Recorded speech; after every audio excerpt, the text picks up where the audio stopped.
ሰላም እንዴት ናችሁ? የአዲስ ጣዕም ፕሮግራም ተከታታዮቻችን፣ ዛሬ እንግዲህ ለየት ባለ መልኩ ባህላዊ ምግብ ብቻ ለማለት ይከብዳል። በርግጥ ግን የተለያዩ ቆንጆ ባህላዊ ምግቦችን የምናገኝበት እዚህ ሲና ኮፊ ተገኝተናል። ከሲና ጋር ትንሽ ቆይታ እናደርጋለን። ቆንጆ ምግቦችን እንቀምሳለን፣ እናያለን። እስቀድመን ግን እሷን የምንተዋወቃት። ሲና እንዴት ነሽ? እግዚአብሔር ይመስገን። ሲና እባላለሁ። እንኳን ደህና መጣችሁ። እስቲ ራስሽን በደንብ አስተዋውቂልኝ። እሺ፣ ሲና እባላለሁ። የወላይታ ሶዶ ልጅ ነኝ። አሪፍ። ከወላይታ ነው እንግዲህ የመጣሽ? ምግቦቹንም እዛ አካባቢ ያሉ ምግቦችን ነው የምንቀምሰው።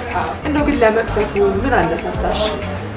ያነሳሳኝ እንግዲህ ብዙ ሰዎች አያውቁም እዚህ አካባቢ ተጠቃሚ እንደሚወደውም እርግጠኛ ስለሆንኩኝ የባህላዊ ምግብ ለምን አንሞክር አንጀምርም በሚል ጀመርኩ። ምን አይነት ምግቦች ሳሉ?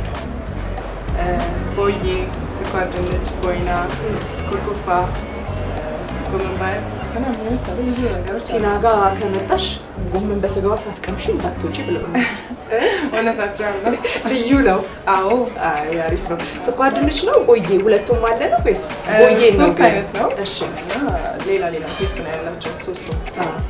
እና ሞር የሚወደደው ቦዬ ነው። ስኳር ድንች ሁሉም ሰው የሚያውቀው ነገር ነው። ለዚህም በስፋት አለ። ቦዬ ራሱ ለጤና በጣም ጠቃሚ ነው። ለታመመ ሰው ወገብ ስብራት ምናምን ሲሉም ሰማሁ። ስለሱ ንገሪኝ። አዎ፣ ቦዬ ለምንም ስኳር የለውም፣ ቅባት ነገር የለውም። ስለዚህ ለጤናማ ነገር ነው የሚሰጥሽ ጠቃሚ። ስለዚህ የድሮ አባቶቻችን እስካሁን ጠንካራ ሆነው የቆዩት ያን ስለሚበሉን እና ስራ ስር ነው።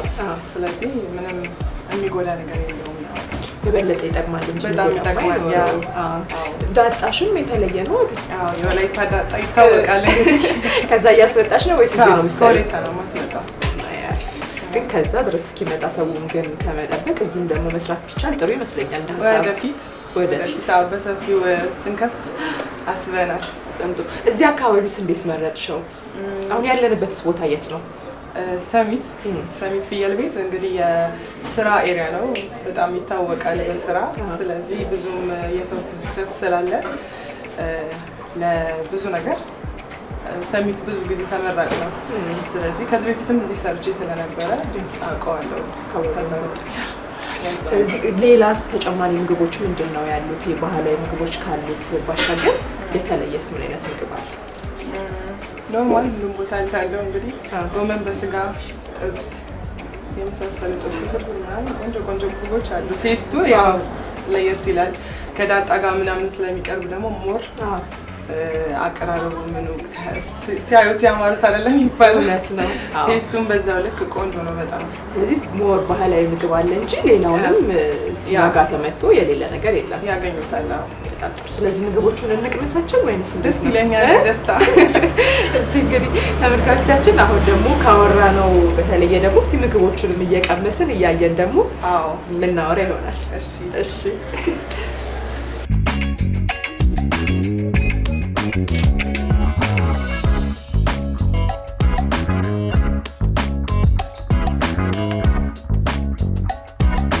እንግዲህ መጀመሪያ ሁሉም ነገር አይን ነው የሚያየውና አቀራረባችሁ በጣም ነው ደስ የሚለው። ሁሉም ነገር ብሉኝ ነው የሚለውና የትኛው ነው የምንጀምረው? እንግዲህ ከቤቴ ስፔሻል ምግብ የሆነውን ጎመን ባየር ከሱ ትጀምሪያለሽ ማለት ነው። እሺ። እንግዲህ በእንጀራም በእንጀራም ይበላል። ቂጣው በምንድን ነው የሚሰራው? ከበቆሎ ነው የሚሰራው። በበቆሎ። ያው እንግዲህ በበቆሎ ቂጣ ጎመን ደግሞ ባየር ተቀላቅሎ የተሰራለት በቅቤ ምናምን ነው የሚሰራው። ቅቤ አለው፣ ቅመም አለው። ያው ጎመንና አይብ አንድ ላይ ማለት ነው።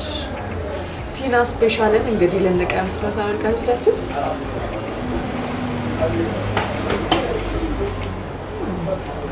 እንዴት ነው?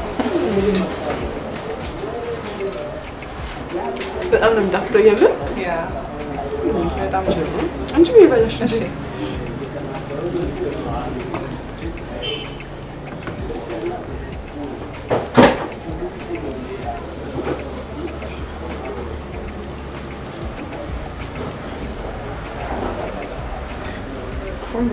በጣም ቆንጆ ነው።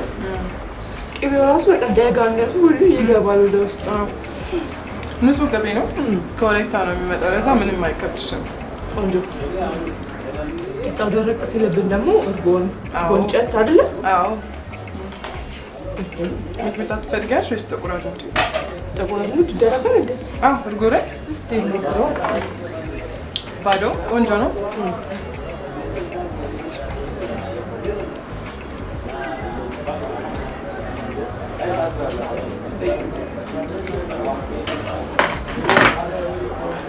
እንግዲህ ጎመን በአይብ የተቀላቀለው በቂጣ በልተናል። እስቲ እሷ ደግሞ ትንሽ ትንደረግ ካለ በዚህ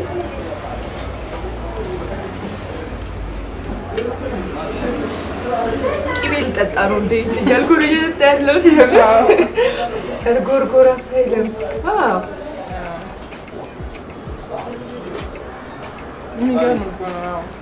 በጣም ነው የሚጣፍጠው የምር።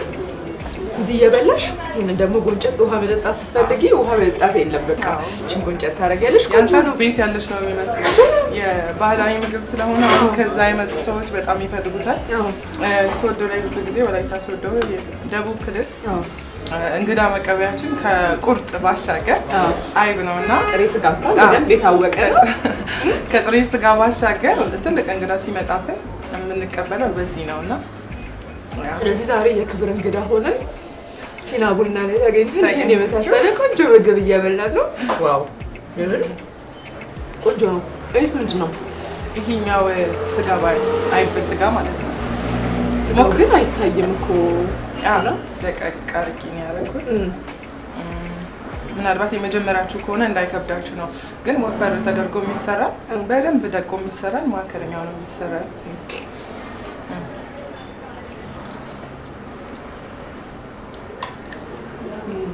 ዛሬ ገራርም ለየት ያለ ቆንጆ ምግብ ነው እየቀመስኩ ያለሁት። ስጋ እንዳለ አያስታውቅም። ካሁን ነገር ሊኖር አላውቅም። ሲታይ ብዙም አይታወቅም። የመጀመሪያችሁ ስለሆነ ምናልባት እኔ መጀመሪያ ነው ቀምሼ አላውቅም። ማለት አይብ ክትፎ ምናምን ተቀላቅሎ በላለሁ። ግን አሁን እንደዚህ በጣም ድቅቅ ያለ ላይን እንኳን የማይታይ ተደርጎ በአይብ የተቀላቀለ በልቼ አላውቅም። ቴስቱ በጣም ነው የሚጣፍጠው። ዋው በጣም ቆንጆ ነው የምር። ቴንክ ዩ እናመሰግናለን። ደስ ይላል። በቂጣ ራሱ እስቲ ሞክራት። ቦየውንም ትቀምሻለሽ። ኩርኩፋኑ ይሄ ምንድን ነው የሚባለው በእናንተ አካባቢ ስሙ? አይቡ ፒላ ይባላል። ፒላ ይባላል። እስከ ዛሬ የት ነበር? እስከ ዛሬ አልቀመሻቸውም። አልቀመስኩትም። ቦየውን ደግሞ ስትቀምሺ ቦየው እንኳን የምንም ቴስት የለውም፣ ግን በቃ ደስ የሚል እንትን አለው። እሺ እንደዚህ አይነት ባህላዊ ምግቦችን ስንፈልግ የግድ እዛ ወላይታ ድረስ መሄድ ወይንም ደግሞ ምግቡ የሚገኝበት ቦታ ድረስ መሄድ አይጠበቅብንም እና እንደዚህ አይነት ቆንጆ ቆንጆ ምግቦች ደግሞ ባህላቸውን የጠበቁ ስናገኝ እናበረታታለን። ለአዲስ ሰውም አይከብድም። ቆንጆ ናቸው።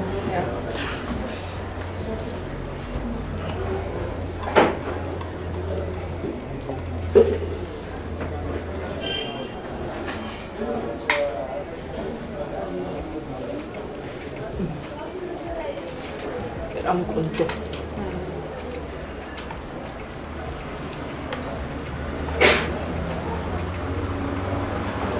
እኔ ምንም አልጨምርበትም። ንጹህ እርጎ ነው የምጠጣው ነው።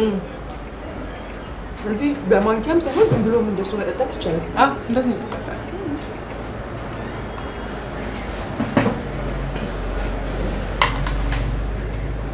ሲና ከዚህ በፊት በምን አይነት ሙያ ውስጥ ነበር የሚሰሩ? 12 እንደጨረስኩኝ ወደ አዲስ አበባ ነበር የመጣሁት።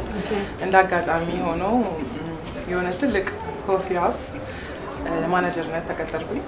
እዛ ደግሞ ሂንቱ ከዛ በፊትም ነበረኝ። ማዘር ምግብ ቤት አላት፣ እናውቀዋለን ስለ ስራው።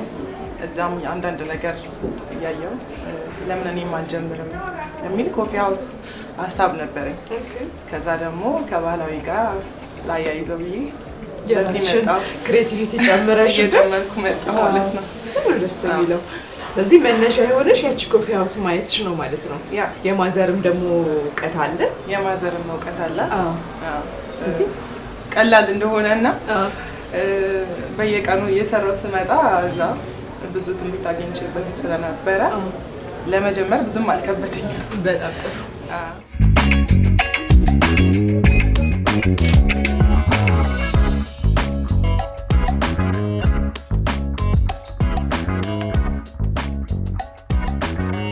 ደግሞ ቦያችንን ልንቀምሳት ነው።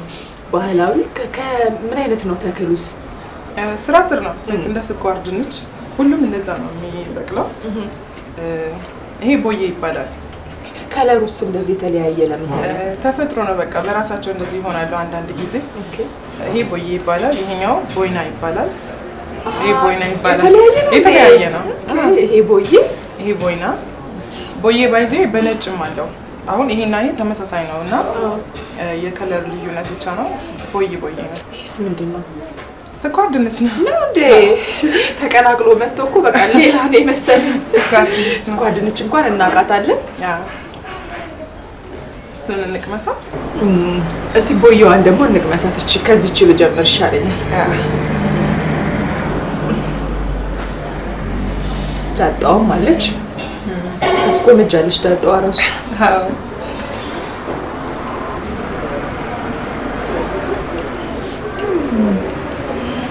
ዳጣው በጣም ነው የሚያቃጥለው። ያቃጥላል። ያው ዳጣ በባህሪው እንዲያቃጥል ተደርጎ ነው የሚሰራው። ግን የሚያቃጥል ነገር የምትወዱ ሰዎች በቃ በደንብ ነው የሚያቃጥለው ዳጣው። ግን እንደዚህ ሲያቃጥለን ደግሞ ሰዎች ግን በጣም ኖርማል ነው። እሺ ነው፣ ምንም አይከብዳቸውም። ሁልጊዜ የሚጠቀሙት ነገር ስለሆነ አይከብዳቸውም። ቺምቦያችሁን ጠቀስ እያደረጋችሁ በዳጣችሁ። ከዛ ደግሞ እርጎ አለች። ዋው በጣም ነው ደስ የሚለው። ሲያቃጥልሽ እርጎሽን እየጠጣሽ እሺ፣ በጣም ደስ ትላለች። ነጩ ግን የበለጠ ይጣፍጣል። ነጩ ተመሳሳይ ነው ግን አላወቅሽውም እንጂ ቴስቱ ተመሳሳይ ነው። ደስ ይላል። ስኳር ድንቹን የምታውቂውን ቅምሽው? ማውቀው ነው ብዬ እኮ ነው የኮራሁበት። ማላገኘውን ለምን ትናለው ብዬ ነው። እኔ ቤት ታገኛለሽ ከዚህ በኋላ። እሺ እቺ ግን መጠጫዋ ራሱ ለየት ያለች ናት። ትንሽ ባህላዊ ነው ማለት ነው። ጠላም ይቀርብበታል መሰለኝ ወይስ እርጎ ብቻ ነው እንደዚህ የሚቀርብበት? የጠላውን አላውቅም ግን እርጎም ይቀርብበታል። ስለዚህ እናንተ አካባቢ በወላይታ አካባቢ እርጎ ሲቀርብ እንደዚህ ነው ማለት ነው። በምን ነው የሚሰራው? ከሸክላ እኮ ነው። ሸክላ ነው። ደስ ይላል።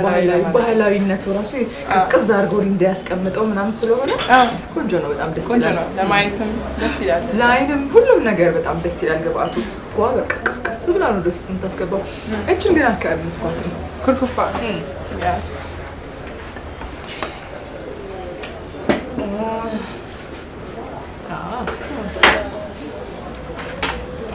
እኛ በእጅ ነው የምንበላው። ግን አንቺ በሹኪያ ችግር የለውም። እንደ ባህሉ ልብላ እንጂ በሹኪያም ሞክሪ፣ በእጅም ሞክሪ። እሺ ምንድን ነው? በቆሎ ነው። በበቆሎ ነው እንደዚህ በበቆሎ ነው የሚሰራው። ቆንጆ ነው። በጣም ነው ደስ የሚለው። በቆሎ በጎመን እንዴት ነው ይሄንን አሰራሩ?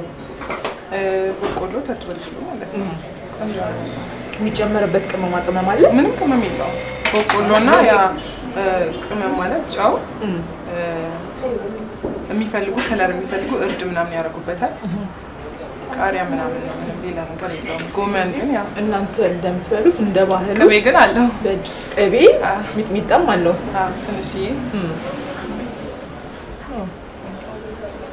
ኩርኩፋ በእንትን በደቡብ ክልል ብዙን ጊዜ በወላይታ አርባ ምንጭ ምናምን ኩርኩፋ በጣም የተለመደ ምግብ ነው። በጣም ለእኛ ኖርማል ምግባችን ነው። ቀን በቀን የምናገኘው ምግብ ነው። የሚገርም ነው። እንግዲህ ተመልካቾቻችን እንደምታዩት ነው ሁሉም ባህላዊ ነገር ባህሉን ይዘቱን ሳይለቅ እዛ አካባቢው ላይ እንደምናገኘው ሁሉንም ነገር ነው እዚህ እያገኘን ያለነው እና በጣም ደስ የሚል አቀራረብ፣ በጣም ደስ የሚል ቦታ፣ በጣም ደስ የሚል አቀራረብ፣ ቆንጆ ጣዕም ያለው ምግቦች ናቸው። መገኛችሁ ግን የት ነው አልነገርሽኝም? መገኛችን ሰሚት 20 ሜትር ሰሚት ፍየል ቤት 20 ሜትር ከዘጻ ቸርች ወደ ታች በኩል ማለት ነው። በስተቀኝ ስር ብዙ ጊዜ እንትን እያላቸው ስለሆነ ከዘጻ ቸርች በስተቀኝ ወደ ታች በኩል ማለት ነው። ከቡቲኩ ጎን እንገኛለን። ቆንጆ እንግዲህ እንደሰማችሁት ነው አድራሻዋንም ቆንጆ ምግብ ባህሉን ያለቀቀ እዛ ወላይታ የምታገኙትን ምግብ ነው እዚህ ቁጭ ያደረገችላችሁ። መታችሁ ጎብኙ፣ ትወዱታላችሁ እንላለን። እንዲሁ ነው የምንቀምሰው ወይንስ ይከለባለው? ይከለባል።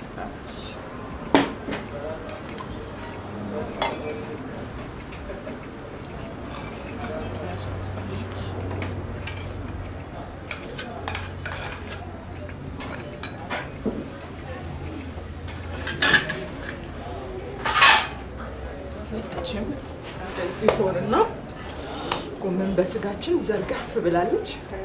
ብንፈልግ በቂጣ ብንፈልግ በእንጀራ በቃ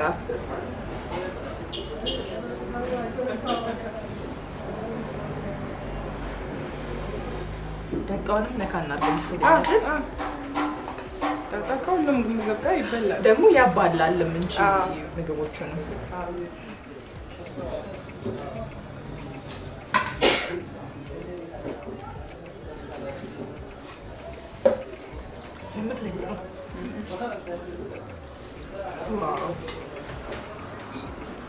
ጎመን በስጋ ብሎ ዝም ማለት እዚህ ነው።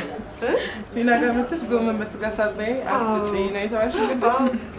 እውነታቸውን ነው ማለት ነው። እርጎ በጣም ተብያለሁ። ቦዬና ጎመን በስጋ በጣም ልዩ ነው። እሱን ሳትቀምሽ እንዳትወጪ ተብያለሁ። ግን ኩልኩፋውን ሁሉንም ሌሎችንም እንደቀመስኩት ቆንጆ እንከን የማይወጣልን በጣም የሚጣፍጡ ምግቦች ናቸው። እናመሰግናለን። ቆንጆ ሲና እንግዲህ የሚጣፍጡ ምግቦችን የቀመስን እስካሁን ቆይተናል። ወደፊት እስካንቺ ምን እንጠብቅ? ወደፊት እንግዲህ በሰፊ ቤት የወላይታ የተለያዩ የባህላዊ ምግብ በሰፊው እሰራለሁ ብዬ አስባለሁ። በሰፊ ቤት ብዙ እንግዳ መቀበል የምችልበት ቤት ሲይዝ ያን ጊዜ የሁሉንም ባህላዊ ምግብ እጀምራለሁ። እንሰፋለን። በጣም ጥሩ። አሁንም እያየው ነበር ከስተመሮች በጣም ተጨናንቀው ነው ያሉት። ስለዚህ በትንሹ ቤት ጀምረሽ አይሽ ተወዳጅነትን ስላገኘሽ ነው እንደዚህ የሚመጣውና በሚቀጥለው ደግሞ ሰፋ ብሎ እኛም እንመጣለን እንመረቃለን። ግድ ነው እንዴ? ግድ ነው። ስለዚህ እዚህ ስላደረሱሽ ማመስገን የምትፈልጊው አካል ካለ እስቲ ትንሽ እድሉን ልስጥሽ። እሺ፣ በዚህ አጋጣሚ የማመሰግነው ማዘርን በጣም ነው የማመሰግናት። ከገጠር ነው ሁሉም እቃ የሚመጣው ከወላይታ ሶዶ ነው። ያን የመኪና ቻሌንጅ ሁሉ ነገር አልፋ የምትልክልኝ ማዘር ነች እና ማዘርን በጣም ላመሰግን እወዳለሁ። ወንድሜን በጣም አመሰግናለሁ። ቸርነት ቦጋለ፣ ተመስገን ቦጋለ፣ ሁላችንም በጣም አመሰግናችኋለሁ። ከጎኔ ያላችሁ እህቶቼንም ቤተሰቦቼን ሙሉ ቤተሰቦቼን በጣም ነው የማመሰግነው። በጣም ስላገዙኝ ከአጠገቤ ከጎኔ በሁሉ ነገር ስለነበሩ እነሱን በጣም ላመሰግን እወዳለሁ። ጓደኛዬን በጣም አመሰግነዋለሁ። ሁሌም ከአጠገቤ ስለነበረ ሁላችሁንም በጣም አመሰግናለሁ። እናንተም ማክብራችሁ ስለመጣችሁ በጣም አመሰግናለሁ። እኛም እናመሰግናለን። ተመልካቾቻችን በአዲስ ጣዕም የነበረን ቆይታ ይሄንን ይመስል ነበረ። ቆንጆ ቆይታ ነው ከሲና ጋር ያደረግነው። ባህሉን የጠበቀ ቆንጆ ምግቦችን ታገኛላችሁ እዚህ ሲና ጋር ስትመጡ። ስለዚህ ሳምንት በሌላ አዲስ ጣዕም እስከምንገናኝ ድረስ ደህና ሆኑ።